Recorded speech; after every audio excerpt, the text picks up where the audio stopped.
Fernando Bonassi, Folha de Rosto. Os miseráveis são um tema muito importante na nossa literatura. A classe média também é razoavelmente bem representada. Mas os quase miseráveis, os quase classe média, quase não aparecem, né? Por que essa imensa quantidade de gente não é devidamente tratada pela nossa literatura? Os suburbanos são subimportantes? Não, os suburbanos são, de certa maneira, historicamente, um fenômeno recente na paisagem brasileira, assim, e na paisagem da literatura muito mais. Eu acho que depois da ditadura, a coisa mais importante, historicamente, que aconteceu no Brasil foi essa assunção da periferia, ou ascensão e assunção também, porque tem um tanto de divinização disso, das periferias na paisagem da cultura. Você, até os anos 70, com exceções que a gente conhece, do modernismo e tudo mais, você não tem uma literatura que olha para essa franja da cidade, que sempre ocupou, sempre abrigou a grande quantidade de massa que trabalhava nas cidades. Mas é uma coisa recente no Brasil, é um barato do século XX esse inchaço da cidade. E a produção desse lixo humano é uma coisa do século XXI. Esse lixo humano, esses caras que não valem nada, que adquirem consciência. Porque antigamente esses caras sempre existiram, nas favelas, nos arrabaldes, nas periferias, sempre existiram. No entanto, não tinham identidade, não tinham descoberto, não tinham se percebido como identidade. Por mais tosco que seja, por menos culto que seja, por menos que respeite as normas cultas da chamada arte, a periferia, assim, essa entrada da periferia na música, no cinema, na literatura, é uma dívida histórica que tinha que ser atualizada.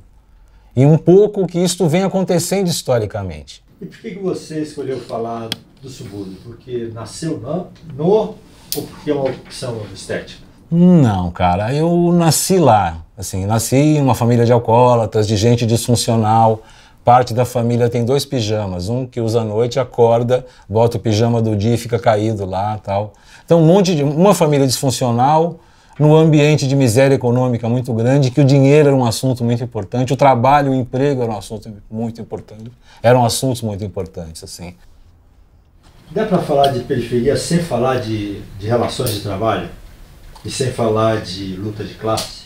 Não.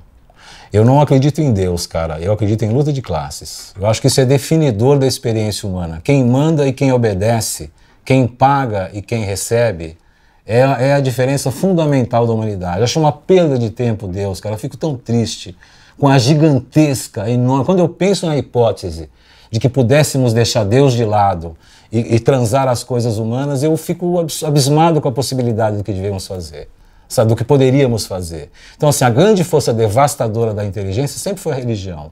Tirando esse lixo da frente, a única coisa que sobra é esse tipo de relação, em quem manda e em quem obedece, em especial num país pobre e burro como o Brasil, racista, chauvinista, sim, nas relações de trabalho. Eu vivi na Alemanha 1 ano, jamais vi um alemão chegar no trabalho antes das 10 e ir embora depois das 3, porque havia um turco e um brasileiro para limpar a latrina lá desde as 7 da manhã. Do que a gente está falando quando a gente fala em honra de trabalho? Jamais achei o trabalho honroso. A coisa mais devastadora da inteligência é o trabalho, que por acaso vem de um instrumento medieval que puxa as pessoas pelas extremidades até estourar. Não por acaso o tripalho dá nome ao trabalho. Porque eu queria estar em casa lendo, fazendo sexo com a minha mulher, bebendo. Eu não queria trabalhar. Só países pobres e burros imaginam que o trabalho salva. Você acha que na literatura a classe média baixa é menos charmosa que a classe miserável? Sim. Digamos que a classe média miserável tem cores muito próprias e de comunicação internacional muito fácil. A gente que escreve literatura brasileira sabe o que esperam da gente no exterior. Há um produto codificado sobre uma classe que, por exemplo, a qual eu jamais pertenci, que é o preto, pobre, favela, violência, que é o padrão do politicamente correto que se instaurou. Tal. Isso contamina o interesse que as pessoas têm no Brasil e na literatura brasileira e provoca os mais tolos a produzir obras para esse tipo de coisa. Geograficamente, você acha que existe um maior desprezo pela periferia de São Paulo do que pela periferia do Rio? Que tem, sei lá, o Nelson Rodrigues, por exemplo, que já cantava há mais tempo e tal. O Rio de Janeiro, de um modo geral, sempre se cuidou melhor do ponto de vista da sua autoimagem artística do que de São Paulo. A gente vive aqui numa elite que os caras mal sabem ler, cara. Essa tigrada do sistema financeiro e sem parar, essa canalha da indústria, esses caras não sabem nem ler direito. Se você apontar na Fiesp que livro esses caras estão lendo, eles não estão lendo nada. Se é que estão lendo a revista da própria Fiesp. É um bando de desqualificados. No Rio, isso é um pouco menos ruim. A elite do Rio, já como por ter sido corte, por ter privado da proximidade do governo, do poder, tal, acho que o Rio se trata melhor. E tem uma literatura, não se discute a quantidade de material sobre o Rio. Isso tem a ver também com a apreciação que se tem do Brasil. O Rio ainda é um foco de interesse, a história do Rio, tal. Mas a parte substantiva disso, para mim, vem de uma espécie de burrice atávica da elite de São Paulo. Como que você faz para escrever um livro que tenha um caráter social, mas ao mesmo tempo densidade psicológica? Você tem que ter muita raiva, cara. Quando eu acertei, eu tinha muita raiva do que eu estava fazendo. Sim, no sentido que eu tinha muita certeza de que o meu ódio se dirigia àquele objeto que eu estava escrevendo. É quando você consegue juntar forma e conteúdo. É preciso que o conteúdo tenha a vivescência do seu ódio, na melhor aspiração do ódio, quando você está absolutamente cheio de ódio, cheio do que dizer para aquele outro que é o seu leitor. Tem isso. E tem a forma também, que eu jamais esqueci, porque é uma coisa que tem que ser bem escrita. E curiosa do ponto de vista formal, estranha do ponto de vista formal. Apesar de eu ser um cara de esquerda, eu acho que a coisa mais burguesa que tem, a autoria, ainda é revolucionária. A ideia de que você é dono da sua ideia e eu sou das minhas, ainda eu acho importante. Ainda não passei por um coletivismo de ideias que tenha sido produtivo. E eu trabalhei em cinema, em teatro, em regimes coletivos. Para você, tem algum tipo de periferia que rende mais literariamente? Se eu fosse pensar em ganhar dinheiro, sim, eu faria pretos pobres num lugar íngreme, em que a polícia sobe e bate neles, coitadinhos. Então tem um modelo, cara. Tem um modelo das relações de classe muito ruins que você pode reproduzir. Mas é preciso ir além disso. É preciso ir além disso. O hip hop já foi além disso. O cinema que se faz sobre isso já foi além disso. Acho que Cidade de Deus é um exemplo de que olha para isso com um olhar muito mais moderno. Independente do que cada um pense do filme, o fato é que a gente está falando de favela por causa desse filme. E é engraçado essa mediação artística que no Brasil funciona muito. E você acha que tem que ser gay para falar de gay, negro para falar de gay? Não. Eu sou uma coisa antiga. Eu faço parte de uma elite um tanto cadavérica que acha que você representa coisas com obra de arte. E que, portanto, eu posso representar um preto, pobre, gordo, louco, porque justamente eu me solidarizo com ele. Esse tipo de valor, digamos, político da arte perdeu-se um tanto. Porque é isso, é acreditar na representação. Eu acredito, por isso que eu digo que eu não produzo realismo. Eu produzo uma coisa que é um material estético sobre o real, conversa sobre o real, mas é entretenimento também. Para escrever, você faz alguma pesquisa local? Assim, chega, vai, faz entrevista? O mais chato, e eu estou nesse momento, é você achar o livro, achar o que você quer falar. Que história você vai contar? Quando você consegue encontrar, digamos, esse núcleo básico do que vai contar, aí é o céu. Aí você vai pesquisar. Você vai ver se essa história que você quer contar, como é que ela acontece no real. Então você conversa com especialistas, inventa essa matéria. E vai, sempre convenientemente, adiando um instante de começar a escrever, que é terrível, cara. Porque chega uma hora que você tem que começar a escrever. E acontece isso em cinema também, eu faço roteiros. Chega uma hora que o cara tem que ir lá filmar, o diretor. É o momento que ele briga com o roteirista. Porque eu digo, Katsu, vai filmar, cara, acabou o trabalho aqui, agora é com você lá no set. A literatura tem isso um tanto antes. Que é esse negócio, você sempre... Aí, neste processo de se encantar com o seu assunto, de pesquisar, você começa a encontrar a fala do personagem, o modelo de narrativa que você vai fazer, se é começo, meio e fim, se você vai interferir nesse arco. Aí é uma coisa mais racional. Luxúria, por exemplo, você pesquisou como? Então, assim, no caso do Luxúria, eu pesquisei bastante piscinas, porque eu sabia que, digamos assim, a história do livro era o processo de construção desse negócio. Desse equipamento. Então eu tinha que entender as fases para eu distribuir esse conteúdo que tinha que acontecer lá. Sim. O resto não, eu fiz Senai. Então essa coisa de manejar tornos, aprendi a manejar essas coisas, então eu sabia.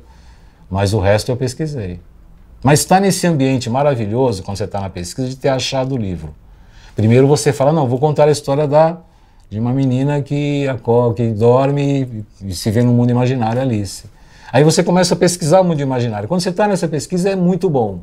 Escrever é maravilhoso quando você está dentro do livro, aí acaba o livro, é terrível. E como que você acha o personagem, a história? Não é tanto assim, é meio estranho. É mais uma... O Luxúria, como que você achou? Você decidiu o que ia fazer, pesquisou e aí achou uma história ou não? Meu irmão estava se separando da mulher dele.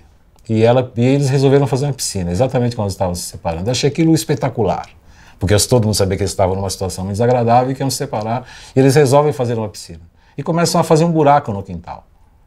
E o casamento acabando, os filhos explodindo, todo mundo morrendo, e os caras cavando um buraco no fundo do quintal fazendo uma piscina. No final eles decidem fazer uma cascata, e compram várias pedras e pedaços de alumínio retorcido e deixam tudo isso lá no fundo do quintal, juntando o bicho. Os vizinhos ligam para a vigilância sanitária, porque chove, o buraco começa a dar bicho lá no interior, fede.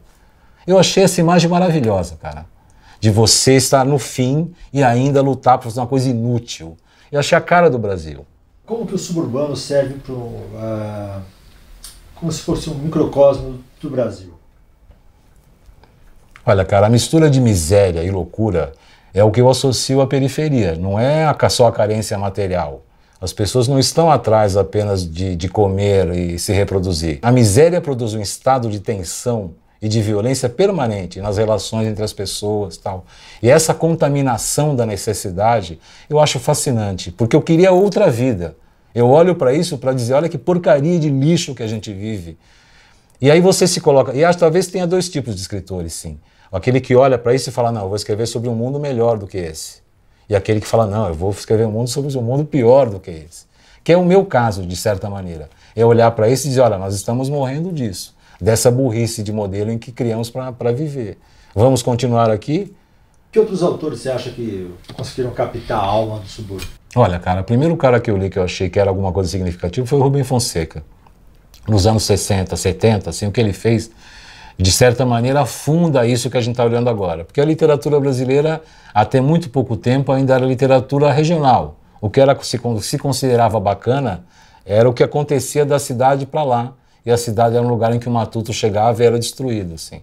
De certa maneira, é coisa muito recente essa literatura urbana, a qual a gente pertence, entendeu?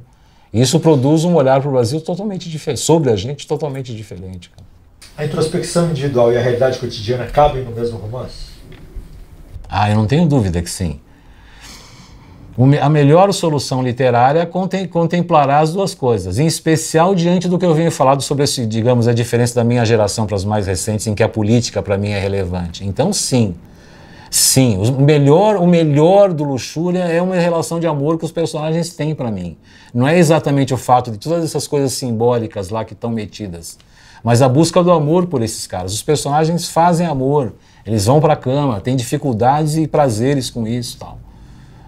Então, a vida sentimental de um ente político, para mim, é importante. Eu acho que líderes políticos tomam atitudes em dias em que têm características psicológicas ou não. Esse é o grande livro político. É você conseguir entrar no coração do ente político e ver como é que ele decide, por que impulso.